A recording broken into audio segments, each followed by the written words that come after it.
Sakhi, the House of Kanchi Weaves, Telangana, Andhra Pradesh. నమస్తే రమగారు. నమస్తే జయ. రమగారు, ఏదైనా ఒక గ్రామ దేవత కథ చెప్తారా? ఇది ఒక 2-3 నెలల క్రితం ప్రారంభమైన కథ. అంత జర్నీ చేశారా? అంత జర్నీ అయ్యింది. ఓకే. నేను ఇక్కడికి వెళ్ళబోతున్నాను. మన కొండ బిట్రగుంట ప్రసన్న వెంకటేశ్వర స్వామి దేవస్థానంలో రేపు దసరా పండగలు మొదలయ్యాక 6వ తారీఖు ఒక ప్రోగ్రాం జరగబోతోంది. అప్పుడు ఇంతకుముందు మనం కొండ బిట్రగుంట దేవాలయం గురించి, వెంకటేశ్వర స్వామి గురించి మాట్లాడుకున్నప్పుడు నాకు మన విష్ణు యాంకర్ విష్ణు పుస్తకం తెచ్చిచ్చాడు. మీ తమ్ముడు ఒక పుస్తకం తెచ్చిచ్చాడు, బిట్రగుంట దేవస్థానం గురించిన కథ. నేను అది చదివి ఆ కథ చెప్పా. వాళ్ళు ఆ కథ వినే, అమ్మ మీరు రండి, మీరు ఈ కథ చెప్పాలి మాకని పిలిచారు. అయితే ఈ పుస్తకం కోసం ఆ పుస్తకం నేను ఎవరికో ఇచ్చా, ఎక్కడ పెట్టానో గుర్తు రాలేదు. ఒక్కసారి మళ్ళీ వివరాలు చూడాలని, ఎక్కడికైనా వెళ్ళేటప్పుడు బుక్ రిఫర్ చేసుకుంటే మంచిది కదా. ఇక ఆ పుస్తకం కోసం ఆ విష్ణుని పట్టుకుంటే ఆ విష్ణు చెప్పాడు, మీకు ఇంకొక గ్రామదేవత పుస్తకం ఇస్తాను, ఆమె గురించి చెప్పండి అన్నాడు. అంతకుముందు రంగనాయకులపేటలో ఉన్న రంగనాయక స్వామి, నెల్లూరు రంగనాయక స్వామిదే ఆ అబ్బాయే పట్టుకొచ్చాడు. మన ఈ బిట్రగుంట దేవస్థానంది ఆ అబ్బాయి పట్టుకొచ్చాడు. ఇప్పుడు కళగోళ శాంభవి అట. కళాగోళ శాంభవి అంటే కళగల అమ్మ ఆవిడ.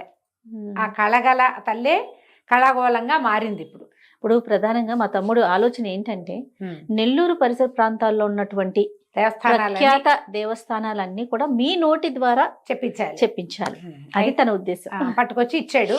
సరే నేనేమన్నా, బాబు ఇప్పుడు ఇట్లా కాకుండా దసరాలు మొదలైనప్పుడు చెప్దాము, అమ్మవారికి కూడా కథలు చెప్పుకోవడానికి కూడా బాగుంటుంది, సందర్భం వస్తుందని చెప్పి 2 నెలల నుంచి ఈ పుస్తకం పక్కన పెట్టుకొని ఉంచుకున్నా. పుస్తకం ఇప్పుడు ఇదే పుస్తకం. అబ్బా, అమ్మవారు ఆవిడే.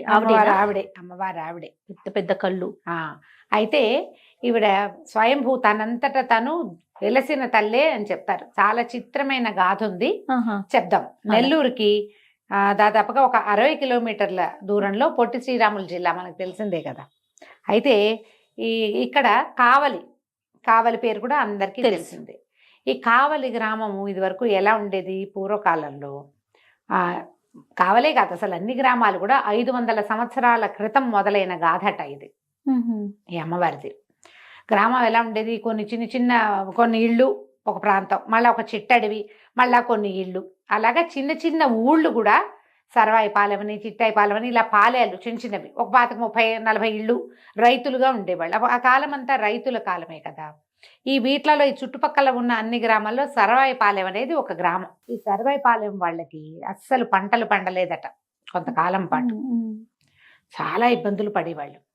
అయితే వీళ్ళు ఏం చేశారట, ఇలా ఒక రకమైన సమస్య, అంటే క్షామం లాంటిది వచ్చేసింది. నీటి ఎద్దడి ఉండేది, క్షామం ఉండేది. వీళ్ళు కావలి గ్రామంలో ఉన్నటువంటి శివాలయానికి వెళ్ళి పరిపరి విధాలుగా అమ్మవారిని అయ్యవారిని ప్రార్థన చేసి, చూద్దాం అమ్మ దయ ఏదైనా ఉంటుందేమోనని రాగులు చల్లుకున్నారట తమ పొలాల్లో. వీళ్ళైపోయినాయి భూములు, ఏమి పండటల్లా. రాగులు పండుతాయి, ఎంతో కొంత పండితే వేసుకుంటే. ఈ రాగులు అందరికీ పండలేదు, కానీ ఒక రామిరెడ్డి గారిని ఒక ఆయనకి మాత్రమే కొంచెం పండినాయట. ఏం చేస్తారు ఆ సర్వాయిపాలెం గ్రామస్తులు, ఆ రాగులు ఊడ్చి మొత్తం అన్ని నూర్చుకుని ఒక బొట్ట అంటారు దాన్ని, ఏమంటారు, మన ఇది ఉంటుంది, గంప ఉంటుంది కదా, ఒక గంప నిండుకి వచ్చినాయట. ఆయన ఊళ్ళో వాళ్ళందరినీ పిలిచి, అందరం ప్రయత్నం చేసాము, ఎవ్వరికి పండలేదు, నాకు ఒక్కడికే పండింది, అది కూడా ఇంత మాత్రమే, ఏం చేద్దాం, ఇదే అమ్మదయ్యని తలా 3 గుప్పెళ్ళు తీసుకుపోండి. అలా ఒక 3 గుప్పెళ్ళు తీసుకుంటే భార్యకి పిల్లలకి ఇంట్లో కాచుకుని తాగండి, దీన్నే పంచుకుందాం అన్నట్టు. ఎంత మంచి ఆలోచన చూడు. తనకు ఒక్కరికి పండితే ఆయన ఒక్కడు పోనీ సగం ఉంచుకుని సగం ఇవ్వటం కాదు, ఆ ఎన్ని రాగులు నూర్చారో ఆ రాగుల్ని ఎదురుగుండా పెట్టి తీసుకోండి తలా కాసిని అంటే, ఎంత తీసినా ఆ రాగులు ఉంటూనే ఉన్నాయట అందులో. అందరు తీసుకుంటున్నారు, బొట్టలో ఇంకా రాగులు ఉన్నాయి. ఏదో వింటుంది ఇందులోనే అని అనిపించిందట. అయితే రాగి బొట్టని, ఆ రాగులున్న దాన్ని బోర్లిస్తే అందులో ఒక 9 అంగుళాల ఇంత పంచలోహ విగ్రహ రూపంలో అమ్మవారు కళకళ్ళాడుతూ కనపడిందట వాళ్ళకి. అట్లా విగ్రహ రూపంలోనే వెలిసింది. అబ్బా, తెల్లబోయట, ఎంత కళగా ఉందట. 9 అంగుళాలంటే ఇంతేగా ఉంటుంది, అంతే కదా. 12 అంగుళాలు 1 అడుగు, 9 అంగుళాలు అంటే 30 అడుగు. ఎంత కళగా ఉందట, అసలు మెరిసిపోతున్న మొహంలోంచి ఇట్లా కాంతి వస్తుంది. ఎంత అద్భుతంగా ఉందో. ఒక అశరీరవాణి వినపడిందట. పండిన కాస్తని ఇదే అమ్మణ్ణి దయ అని భావించి ఐకమత్యంగా ఉండి అందులోంచే తలా ఒక గుప్పెడు తీసుకోవాలన్న మీ భావల నుంచే నేను ఉద్భవించానని చెప్పిందట అమ్మవారు. ఆమెని ప్రతిష్ఠించుకున్నారు. ఆమె చాలా బాగా కాపాడిందట. తర్వాత వర్షాలు పడ్డాయి, మంచిగా పంటలు పండేవి. సాయంకాలం అయ్యేసరికల్లా అమ్మవారు సంచారానికి వెళ్ళేదట ఈమె. ఇది చూడ్డానికి మామూలుగా కనపడేది. ఈ అమ్మవారికి ఒక పేరు పెట్టుకోవాలనుకున్నారు. బాగా చూసి బ్రాహ్మలు వాళ్ళు వీళ్ళు చాలామంది పండితులు చుట్టుపక్కల ప్రాంతాల నుంచి వచ్చి ఇంత కళగా ఉందని కళగల తల్లి అని పెట్టుకున్నారట పేరు. కళగల అమ్మణ్ణి, అంతే ఆవిడ పేరు. అమ్మణ్ణి అంటే ఆ ప్రాంతాల్లో అమ్మవారిని మనం అమ్మవారు అంటాం కదా, అమ్మోరు అంటారు ఒక చోట, అమ్మ తల్లి అంటారు ఇంకొక చోట, వీళ్ళు అమ్మణ్ణి అంటారు ఈ ప్రాంతం వాళ్ళు. ఏది పండినా అది అమ్మణ్ణి దయ అనుకునేవాళ్ళు. ఆమెను తలుచుకుని ఆమెకు చూపించి ఆమెతో చెప్పి చేసుకునేవాళ్ళు. చక్కగా అన్ని పంటలు పండేవి. సాయంత్రం అయ్యేసరికల్లా ఉగ్రరూపిణిగా ఆవిడ గ్రామాల్ని రక్షించేవారు. ఉగ్రస్వరూపిణిగా గ్రామాన్ని కాపాడేది. అయితే చాలా మందికి కనపడింది ఆవిడ ఉగ్రరూపిణిగా తిరగటము. సాయంకాలపు అమ్మవారి సంచారాన్ని చూసేవాళ్ళు. ఆమె కత్తి అవి ధరించి వెళ్తుండేది. ఉగ్రంగా ఉండేది. ఏ జంతువుల్ని వాటిని రానిచ్చేది కాదు. రోగాలు రొస్టులు రాకుండా వీళ్ళు చాలా కాపాడబడ్డారు. అయితే ఒక మలయాళ మాంత్రికుడు ఒక ఆయన ఇట్లా అమ్మ ఎదురుపడేసరికల్లా అతను తిరుగుతుందని తెలుసుకుని ఇట్లా దైవిక శక్తుల్ని స్వాధీనపరచుకోవాలనే తాంత్రికులు చాలామంది ఉండేవాళ్ళు ఆ కాలంలో. 500 సంవత్సరాల నాడంటే అసలు ఆ రోజుల్లో ఎట్లా ఉండేవాళ్ళు మన ఊహకు కూడా రాదు. అయితే ఆమె అమ్మకి ఎదురుపడ్డాడు. ఆమెను స్వాధీనం చేసుకోవడానికి ప్రయత్నం చేస్తే ఆమె మహోగ్ర రూపం దాల్చి మెడ సంహరించింది. అతని తలని పట్టుకుని తిరిగేదట ఆవిడ. ఇంకెవ్వరూ ఆ సాహసం చేయలే. అయితే ఈవిడ తెల్లవార్లు తిరిగేది అమ్మవారు. తిరిగి తెల్లవారేసరికల్లా వచ్చి విశ్రాంతి తీసుకునేది. ఈ ప్రజల తెల్లవారి దైనందిన జీవితం ఎట్లా మొదలవుతుంది? చెరుగుళ్ళు, దంపుళ్ళు, కోడి కూతలు. 3:30 కోడి కూయటం మొదలు పెడుతుంది. ఆవిడ అప్పుడే వచ్చేది. ఆమెకి నిద్రాభంగం అయిపోయేదట. ఈ కోడి కూతలు, దంపుళ్ళు, చెరుగుళ్ళు వినపడని చోటికి నన్ను పంపించమని అడిగిందట. ఎవరి మీదకైనా వచ్చి చెప్పించుండొచ్చు. అమ్మని నిద్రపోనీయరు. తెల్లాడేసరికి గ్రామంలో ఉన్న వాళ్ళందరూ ఒడ్లు దంచుకుంటారు. అవును, ఏదో రాగులు దంచుకుంటారు. ఒడ్లు కాకపోతే అక్కడ రాగులు పండుతాయి అనుకో, రాగులు దంచుకుంటారు, చెరుగుతారు. కోళ్ళు కూసినట్టే ఉంటాయి. కోడి లేని ఊరు ఎక్కడ ఉంటుంది? పల్లెటూరు. అయితే ఆవిడ అడిగింది, ఈ కోడి కూత లేని చోటికి నన్ను పంపించండి, అక్కడ ప్రతిష్ఠ చేయండి అంటే వీళ్ళందరూ ఆలోచించుకుని కావలి గ్రామంలో ఉన్న కొంతమంది పెద్ద పెద్ద కుటుంబాల వాళ్ళని తోటి మాట్లాడుకుని కావలికి సర్వైపాలనికి మధ్యలో ఒక పెద్ద కీకారణ్యం ఉందట. ఊళ్ళోకి వెళ్తే మోతే అమ్మకి. అందుకని ఏం చేశారు, ఈ కీకారణ్యంలో ఒక చదునైన ప్రదేశాన్ని సెలెక్ట్ చేసుకుని ఆ కుటుంబాల వాళ్ళ సహకారంతో అమ్మని తరలించారు. ఇక్కడి నుంచి తరలించడం ఎట్లా? సన్న వాయిద్యాలతోటి, డప్పులు మేళాలతోటి, దివిటీలతోటి, సర్వాభరణ శోభితగా సర్వాలంకారాలతోటి, అన్ని రకాల సేవలతోటి ఆ అమ్మని, ఈ కలగల అమ్మని తీసుకెళ్ళి కావలి దగ్గర ఉన్నటువంటి దీంట్లో అగ్రికారణ్యంలో ఒక చోట ప్రతిష్ఠ చేశారు. దేవాలయం నిర్మించుకున్నారు. విశేషంగానే చేసుకున్నారంతా. ఆ గ్రామం వాళ్ళు చూసేవాళ్ళు, కావలి వాళ్ళు వచ్చేవాళ్ళు. దీనికి ప్రధానంగా అర్చకుల్ని ఏర్పరచుకున్నారు. అది విశ్వబ్రాహ్మణులు ఇక్కడ అర్చకులట. సొన్నారులు అంటారు, కంసాలి అలా అని చెప్పుకుంటావు. కొంతమంది వడ్రంగి పని చేస్తారు, కొందరు బంగారం పని చేస్తారు కదా. వాళ్ళని విశ్వబ్రాహ్మణుల్ని ఇక్కడ అమ్మవారికి అర్చకులుగా ఉన్నారు. అక్కడి నుంచి వేద పఠనం చేయటానికి అన్నిటికీ వేరువేరుగా అందరినీ ఏర్పరిచారు. ఈ పుస్తకానికి ముందు మాట రాశారు తీయబిండి ఇంటి పేరుతో ఉన్నటువంటి ప్రొఫెసర్ గారు ఒక ఆయన. ఆ తీయబిండి వారే అర్చకులట అక్కడ. అయితే వంశానుగతంగా వస్తూ ఉండొచ్చు. 500 సంవత్సరాల క్రితం ఈ దేవాలయం నిర్మించినప్పుడే ఒక పెద్ద శిలాస్తూపం, శిలా ధ్వజస్తంభం చేయించారట. 60 అడుగుల ఎత్తు, దాదాపుగా 2.5 అడుగుల వెడల్పు ఉన్నటువంటి ఈ ఏకశిలా ధ్వజస్తంభం ఆంధ్రప్రదేశ్లో ఈ ఒక్క దేవాలయంలోనే ఉందని రాశారు బుక్లో. పెద్ద శిలా ఇది ఉందన్నమాట. చాలా ఏకశిలగా ఉన్న ధ్వజస్తంభం. ధ్వజాన్ని ముట్టుకుంటే అమ్మవారి పాదాలు ముట్టుకున్నట్టేట. ఈమె కళగల తల్లి అని చెప్తాం కదా.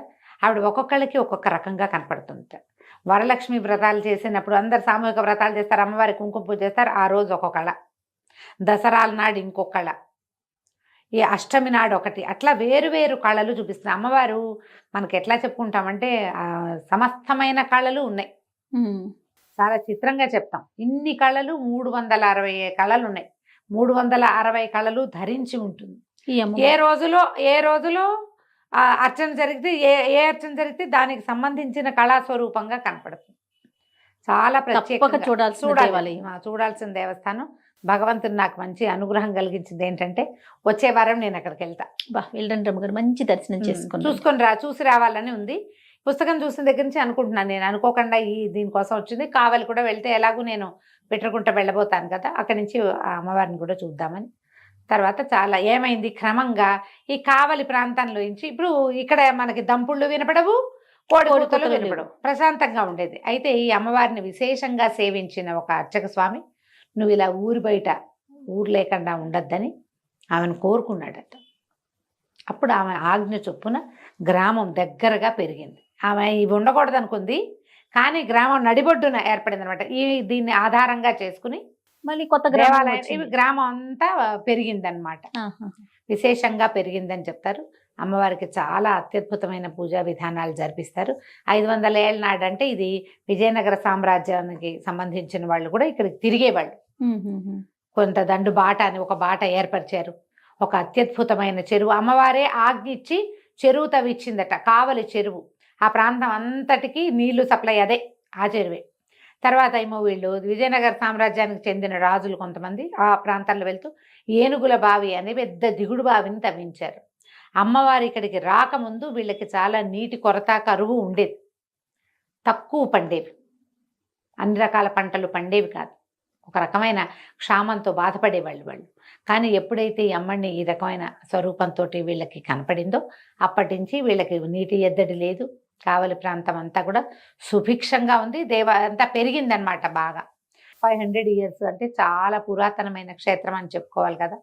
అప్పుడు ఏర్పరిచిన క్షేత్రాలలో ప్రఖ్యాతిగాంచిన క్షేత్రం ఈ కళగోల శాంభవి అమ్మవారి క్షేత్రం. అంటే ఇది అమ్మణ్ణి అని చెప్పుకునేవాళ్ళు, కానీ ఈవిడ శంభుని రాణిగా భావించి శాంభవిగా నామకరణం చేసుకున్నారు.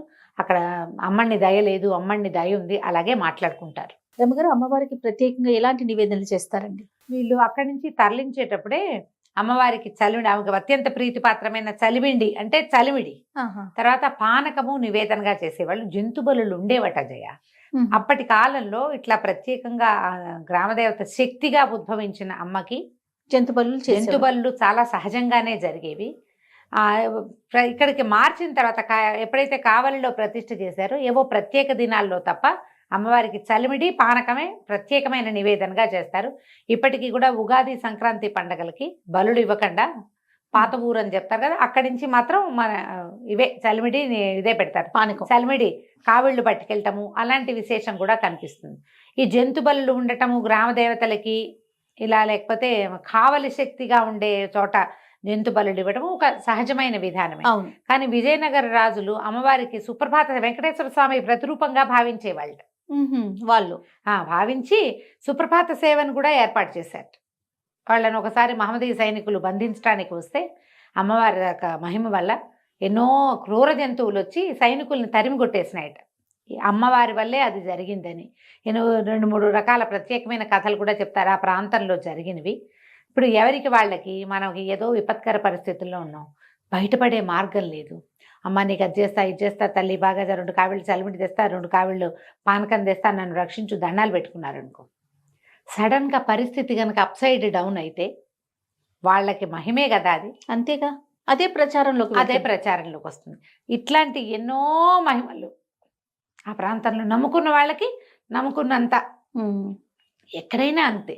అమ్మవారు అలాంటి ఏంటంటే విపత్కర పరిస్థితుల్లో రక్షించే దేవతగా ఈమె చాలా ప్రత్యేకంగా చెప్పుకుంటారు ఆ ప్రాంతవాసులు. చాలా ప్రత్యేకమైన దేవాలయం. ఒకవేళ ఏ పరిస్థితుల్లో అయినా మీరు నెల్లూరు వెళ్ళేటప్పుడు, కావలి వెళ్తేనో, బిట్రగుంట వెళ్ళినప్పుడు ఖచ్చితంగా ఈ అమ్మవారి దర్శనం చేసుకోండి. నేను ఈ అమ్మవారి చరిత్ర చదివిన తర్వాతే గ్రామ దేవతల వివరాలు ఎవరైనా పంపిస్తే ప్రజలకు అవి కూడా తెలియజేయాలి అని అనిపించింది నాకు. ఇంకా స్పందన ఏమి రాలేదు. మరి మనకి ఏదైనా స్పందించి వస్తే దసరా సందర్భంగా కాకపోయినా కూడా మనము తప్పకుండా గ్రామ దేవతల చరిత్రని ప్రజలకు తెలియజేద్దాం. నమస్తే. Anchors Jewelry courtesy by Mukunda Jewelries.